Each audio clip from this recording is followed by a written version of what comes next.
going to move his king here. I thought about doing that for a second, but if I do that, then he moves his king to d7, and then I really don't have any more checks. If I move my queen over here, he can move the king back to c8.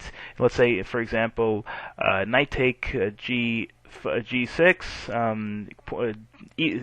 f takes g6, queen takes g6, king to d7, queen to f7, check, and then the king, and then either he moves his king in front, or his queen in front, or he moves his bishop in front.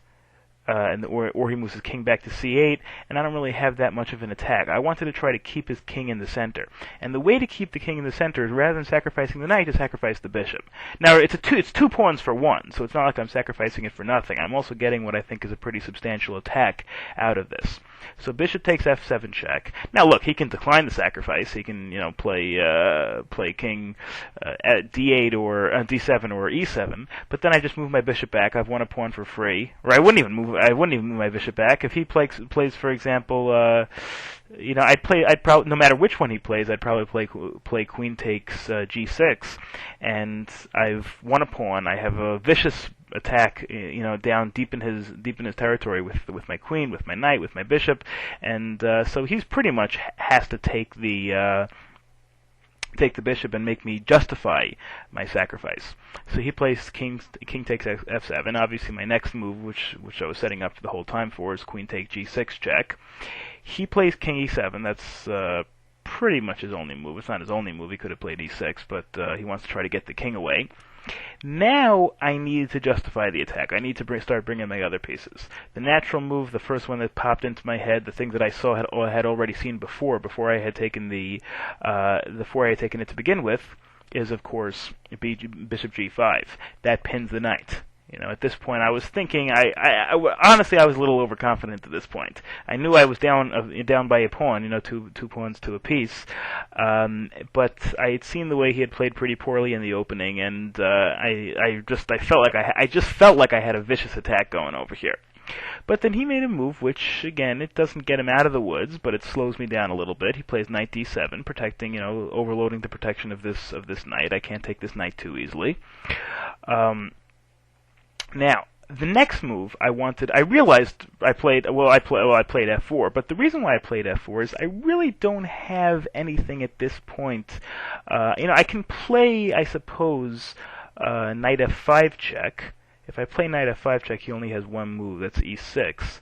But you know what, really, then what do I do? I mean, I guess I could play knight g7 check and he can trade it off, but again, that doesn't really help me. I don't want to trade off pieces at this point. Do I really have any better idea? If I play knight f5 check and he plays king e6, then this knight is triple protected. Excuse me. This knight is triple protected, and I don't really see what I gain by doing that. At any point, whenever he gets a chance, if he can move, let's say, if he can cycle around these pieces a little bit and threaten my queen, I'm going to have to get out of there. Also, if I move my knight over here, then I take that escape square away from the queen. If you notice, that's really the only place the queen could move if it's ever threatened. Right now, he can't really threaten it with the rook, because I can just take it. That knight is pinned. So if he were, for example, to play rook g8, I would just take it, and that would be that, and he couldn't retake.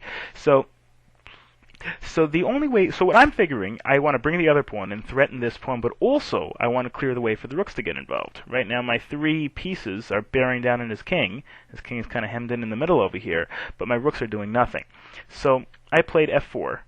And eventually I'd like to castle kingside, and maybe even queenside, depending on the situation. Now he plays queen e8, threatening the queen trade. Obviously, I don't want to take the queen because I don't want to trade off the queens, because then I go down by then I'm still down, and I really have to break off my attack, or my attack really wasn't going to do very much. So I played my queen back to f5. Now, if I would have left my queen here, he couldn't have taken it right away, of course. You see why? You see why he couldn't take it right away? If he takes my queen on this move, then I simply play knight takes the queen back, and I have his rook and king forked, or king and rook forked. So he couldn't take it right away, but maybe he could, for example, what could he have done? maybe let's see, maybe I should have. Well, also you have to realize that he can escape with his king. If I don't do anything, if I let him sit for a couple of moves, he can escape with his king and kind of alleviate my threat. For example, if he moves his king to d8, then he can trade off the queens and he doesn't have to worry about the fork. So I obviously didn't want to trade queens, so I played queen f5. Again, still keeping the queen in the attack. I'm still threatening. If you notice this move, I'm threatening knight. In the next move, assuming he doesn't, if he didn't do anything, I'm threatening knight g6 check, and that forks his king and his rook. His queen is defending that square, but so is my queen, so that wouldn't help.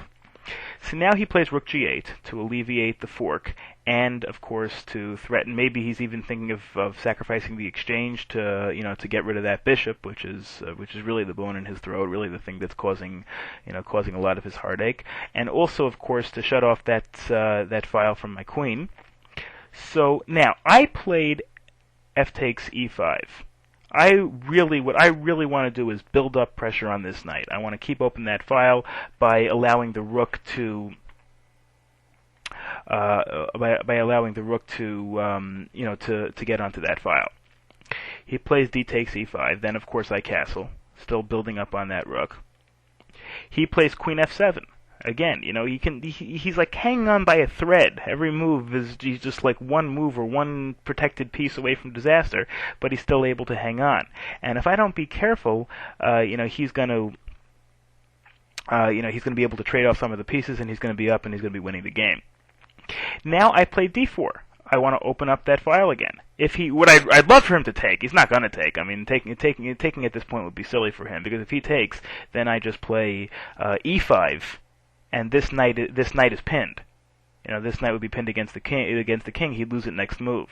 He can't move the knight, and obviously he can't just take this pawn with that knight, because then I would just take the knight back with the queen with check, and I'd have one apiece back, in exchange for just a pawn. So I'd be now up material, and I'd have my rooks bearing down on these wide open files. I'm trying to get rid of those pawns in the middle so that I can have my rooks, barrel down these wide open files into his king position. And as you can see, it's working out pretty well, because he only has one isolated pawn in the entire center over here, in this entire area. I have two pawns, and they're about to get off the board at some point.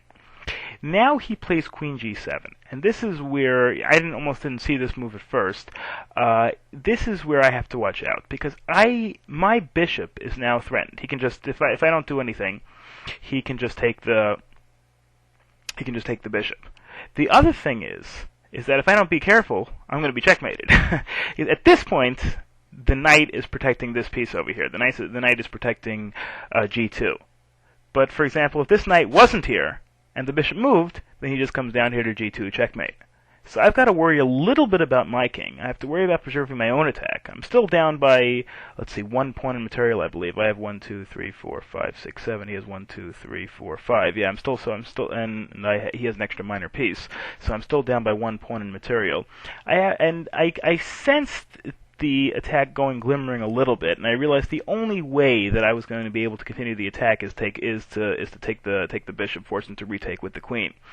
And which is fine in that he is, I still have the advantage of having his king in the middle and my rooks very well placed to join the attack.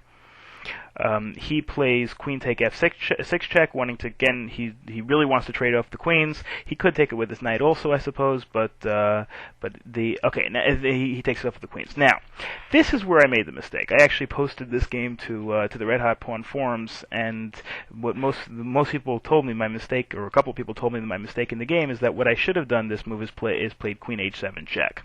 That move very likely could have gone a long way towards winning the game. If I play queen h7 check over here, first of all, I'm opening up a discovery on his queen, so he has to realize that. Now, if he moves the king, if I play queen h7 check, if he moves the king, well, then I just take the queen and I win the game, because then I win the queen for a rook, and at that point that would basically mean the game. If he would move his queen to g7 to defend it, well, then he also loses the game, because then I play knight f5 check and I fork the king and the queen. So his only real sensible move would